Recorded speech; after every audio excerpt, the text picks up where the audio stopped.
And we're back with Mr. Former NBA player Sam Lacey. Sam's played 13 years in the NBA, mostly 9 years here with the Kansas City Kings. Here in Kansas City, we're honored to have you on as our guest, Sam. And really, I just wanted to kind of say thank you, and kind of want to talk a little bit of basketball is what we want to do.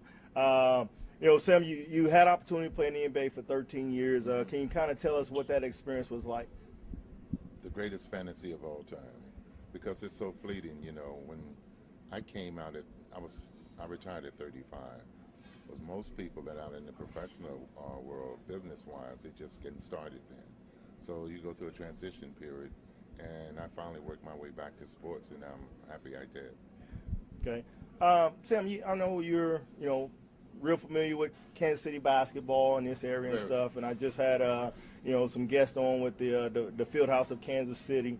We talked a little bit off the air about some of the things that we think that place will end up helping Kansas City basketball, but we talked about the main thing was the training aspect. So kind of tell our audience what you feel like about the training, how important that is, and how valuable training is for our youth athletes. That is the game itself. I coached AAU basketball even when I was with the Kings from '79 to '89, and we went to I think maybe 2 tournaments a year, but I think they playing too many games and they're not getting enough fundamentally players, because what you have now is that you got guys can jump over the moon, but they don't rebound. Right. For the simple reason they can jump, but they forget the basic fundamentals of boxing out. And the same thing about defense. And you pretty much, it's pretty much, even in the pros, it's a guard-oriented offense. Right. And with that way, you got a lot of guys going one-on-one, and you're pretty much playing like your leader of your team. So getting back to what your question was, that you need training. The field house is great. The facilities on par with anything here in the Midwest of anywhere. But the problem is that you have to get good trainers in there and train these kids that are, if you got them in there at 9, start your training at 9. Right. And work it all the way up. And when you're talking about when this kid get 4 or 5 years of your training underneath his belt, then you got a polished player. I mean, I agree. I coach AAU basketball here in this area as well, and I know one of the things that we take a lot of pride in is practice. I know that sound bite out there, that Allen Iverson, had put out there. We talking about practice. Talking about practice, not a game, not a game, but practice. You have to practice, because with practice, you can iron out a lot of the rough spots. Right. You can set your defense. And I was talking to a gentleman the other day. I said, "Are you teaching your kids the game?" And he said, "No, I never heard of it." And that's what's needed here. They're not doing it. And that's a key element into the basic fundamentals of basketball. I know that you're going to be doing some basketball camps as well at the field house and stuff. So can you kind of tell us what about your camps that people can expect? My camp will be the basic camp. If you're a big guy, I'll be teaching you about the post. And if you're a guard, I cover the whole gamut. Because you look at guys today, they can throw all the fancy passes, but nobody can feed the post. Right. Why is that? Because in essence, you're pretty much void of a center. You take the NBA championships just finished. They really didn't have a center. They just had a body there. Nobody that really identifies as a center. And you can win with that. It's not a theory anymore. It's been proven. But what you need the rest of your guys to be basically fundamentally sound, and they were. Yeah. You just talked about the NBA championship and stuff, which I thought it was a great series. Oklahoma City Thunder, very young team, as well, against the Miami Heat, and LeBron James actually ended up winning his first championship this season. I thought he took a lot of criticism, for making a change from Cleveland to Miami, but I thought that he has also improved his game quite a bit. I thought his game was always, strong, tight game. But what happens is that when you sit in the tall seat, you got a lot of tall questions to answer.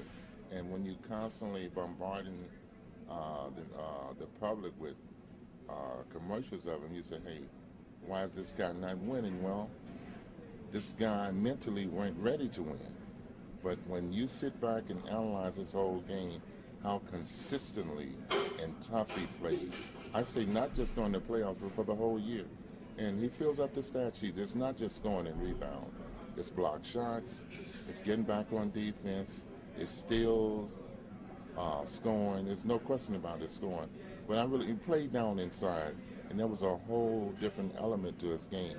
And when you posting this guy, you got to put a big body on him. This guy's 6'9", 260, and he carries it any way he wants to. Right. So you got to take one of your best forwards, like Durant played him, and it takes a lot. You know, that's what really tires you out, going down, posting up long.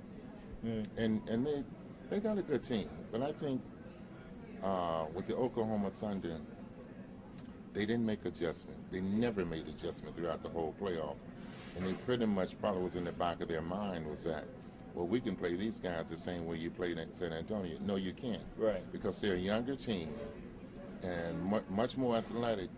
But what Miami did that was very smart, they slowed the game down. They came down and ran their play. Yes, Wade went one-on-one sometime, but as a whole, they came down and put James in a position to post up, whereas they came down the initial opening.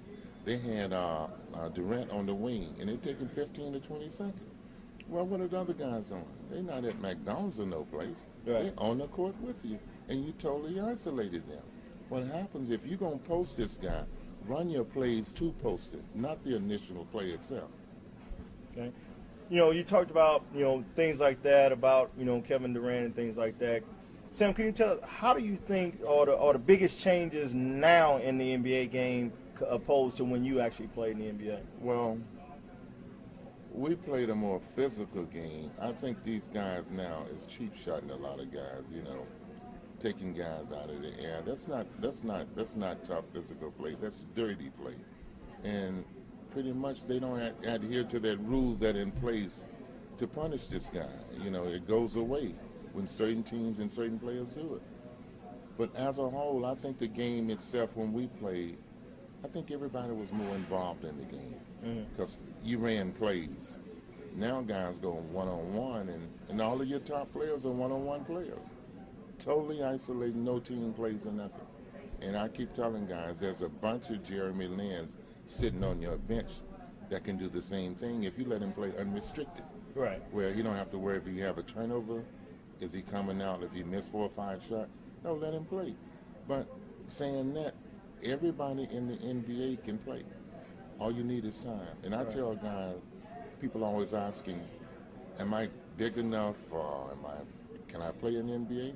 I mean, it's left up to you because the laws of basketball does not adhere to 8 feet tall, 4 feet tall, or whatever. The laws themselves that govern you and your ability to adhere to those, yes, you can play in the NBA. I know you talked about a little bit about, you know, what you're doing now with your time here in Kansas City. Now I know one of those things you're giving private lessons to athletes and things like that. You know, we all, big, small, black, white, blue, we all are teachers from a long list of bloodlines of teachers. We all, you know, our parents taught us, their parents here. And I think that's the biggest thing that we stopped doing for as it relates to basketball is we stopped teaching. Because I know in AAU, if you got a whole slew of top players. So you pretty much steps away from the coach and say, hey, this team, you can beat anybody.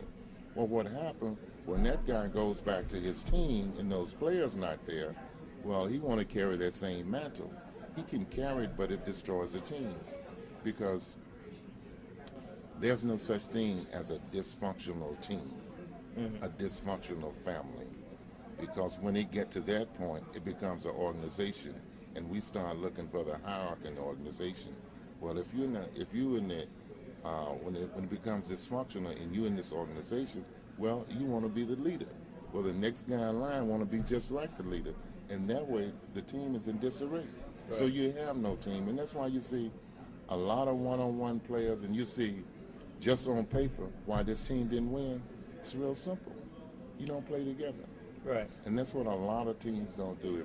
If I can say anything about to coaches or players that's on a team, You got to play together. No one person is bigger than the team. And we talked a little bit too about these teams as calling themselves elite Oh my God! teams as well. It's a coach. It gives the word elite a bad name. And what happens is now, this is where the problem comes in. My daughter, my grandson Peyton is 11 years old. Oh, he playing on this elite team. He going down to Wichita. It's a sweetheart. He need training. Because if he's 6 and the people are 12 and 13, that's a big difference in kids at that age. Right. Because your body really hasn't developed, and you out there stumbling, and you haven't been getting coaching and training. So you said, I'm on elite. There's no elite teams in Kansas City. They got it on their jersey. Right. But to go out and play, you take this elite team and you go over there, then you see how far you are from that elite team. Do they have elite players that can go to that level? Absolutely, but you have to stay with the training program. That's the most important thing. Once you get away from playing 5 and 6 games a week, and a lot of times some of them out of town, well, where do you have time to practice? Where do you have time to practice on the things that you really need development on? It's your defense. It's your shoot. It's your help defense. It's your boxing out. I was watching the game out the other day, and I much rather watch. If you're going to watch anything, you want to learn the game, watch girls play. Girls are fundamentally sound because they can't do all the alley-oops and everything else, but right. Everything below the basket, the skills are much better than the guys. And that's what they've gotten away from the guys. I also noticed that a lot of the international players that are coming over here are more fundamentally sound than American players. You know why? They play in these pro leagues at 16 years old. They play once a week, and that's what a lot of American players will say that goes over there. So these guys love to practice. Well, that's what defines and refines your game. Right. It's practice. It's repetition. It's like if you want to get stronger, you don't try to bench no 250 pounds, 75 to 100 pounds, and you keep doing repetition. You rep up to where you want to bench. And this is what we don't do enough. We don't practice enough. We don't practice defense enough. I see guys running up and down the court on defense. I just did Bill Self camp up at KU this past 2 weeks, and I mean it was one of the best camps I've been to. As far as like on time, you do this point, 5 minutes left, 3, and this guy Lundy was great. Our gym master. And this is what kids got, man. They got raw, individual, fundamentally sound basketball. And this is what's missing in a lot of the kids. And I was talking to Bill Self, I was talking to him about his offense. Mm-hmm. I said, you run a great offense. I said, it has a lot of people weakness. He said, you're right. And I told him a good example was Xavier Henry. Mm-hmm. Anybody that can play basketball and has any kind of talent can play in Bill Self offense, including me at this age, okay? Mm-hmm. Because he passes the ball, he isolates you without you going one-on-one and everybody else is standing around. And this is what this guy, those are the kind of offenses I like to see. Everybody touch the ball. I always was a team player, and it's much more rewarding for the team and the people that come watch you to play to see basketball played that way. Right, and I agree with that 100%. I am I have a sign with our team that says 40 minutes of teamwork. I hate seeing one-on-one basketball. One guy sit there and dribble the basketball, everybody else is standing, and then he doesn't understand why he can't get to the basket while everyone else is standing, as well. But, I have, one final question here, Sam, that, I want the audience to take note of. If you can leave them with, some final words of wisdom, what would those words be? If your kid is involved in sports, I don't care if gymnastic or whatever, make sure they get the proper training and they get teachers and technicians that can really break the game down to them. Because the average kid can walk around or whatever. He don't have to be the quickest guy on the team. Right. Not the fastest guy. But learn to handle the ball, go left and right, use both hands. If you're right hand, your left hand keeps you out of trouble. just make sure the game is presented to them at an early age, and as they grow older, they can carry those fundamentals with them. Okay. So take that to heart, audience. And, Sam, again, I want to thank you for being on the show. It's my pleasure.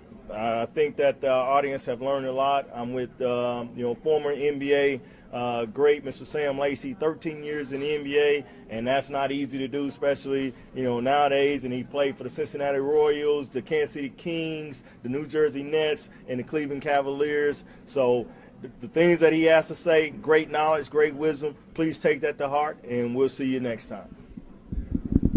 Thanks, Sam. Appreciate it. All right, good. Again, I'm Coach Rodney Perry. I want to thank our guests and our audience. And most importantly, remember, the City of Fountain Coaches Association is the wave of the future.